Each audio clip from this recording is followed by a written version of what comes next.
5280 Sports Network, your morning minute. Nate Lundy, Shawn Drotar with you. First of all, did you know you were going all Broncos on us today with the blue and orange? This is quite the fashion thing. Actually, I mean, I'm not going to lie. I basically dress in the dark. We leave and early in the morning. I grabbed something out of the closet and it seemed to sort of fit and good enough. That's all right. Just be happy it's on forwards. I always feel for our buddy Vic Lombardi, who's colorblind and has to get dressed and then go on television. So you never know what to expect with Vic. As we sit here on Wednesday, how about a little bit too early preview of the Cincinnati Bengals? Let's talk about Sunday's opponent. The Broncos finally going on the road after 2 home games.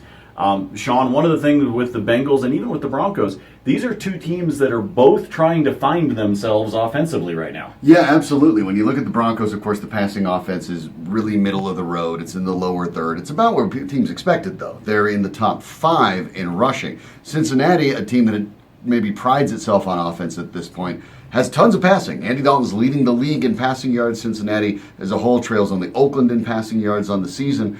But rushing, they're 31st in the league, averaging only 51 yards per game. That's atrocious. And for Denver, it tips your hand. Denver now knows at this point that the Bengals can't run. If Wade Phillips and the Broncos defense have a pretty good idea of what you're doing before they start the game, you are in some trouble. Yeah, we get back to the Steelers game for the Bengals this past weekend. A couple of stats out of that. Obviously, Andy Dalton with about 365 yards of passing. However, they only scored 16 points. So that tells one of the points where we're talking about trying to get this offense going. The yards are there, but they're not getting the points out of it. Other stat you pull out of that, Andy Dalton dropped back 57 times in that game. The Steelers only pressured him 15 of those. I have a feeling Wade Phillips' number will be a little higher than that with the way this defense looks, even without DeMarcus Ware. The clear thing with Cincinnati right now, Shawn, is that they miss Tyler Eifert being able to help them across the middle, to be able to force defenses to stay focused on that, going up the seam, those kinds of things, which not only opens up the outside for A.J. Green, it opens up those swing passes to Giovanni Bernard. It opens up a lot of things for them offensively.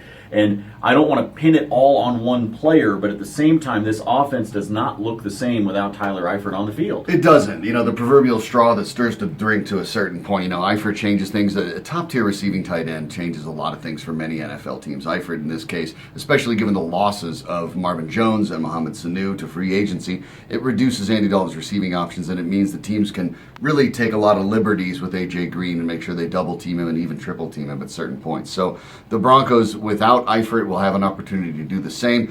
Andy Dalton's also been sacked 8 times in 2 games. That's something that the Broncos have to be looking forward to, because Von Miller by himself has 4 in the first 2. They're going to get after him pretty quickly. The Broncos, however, you talk about the tight end, they have a problem there themselves. Yeah, they do. They're dealing with the injuries there of the various injured guys that are on the roster that we've been talking about for the last couple of days. I know that Gary Kubiak feels that Virgil Green is probably the best of the 3 of them from a health standpoint. But nonetheless, they do have questions there at tight end as well. More previews, more expectations as we go throughout the week here at 5280 Sports Network. Also, the videos posted up at milehighsports.com. I gotta go get me one of those Broncos shirts. For Shawn Drotar, I'm Nate Lundy. We'll talk to you tomorrow.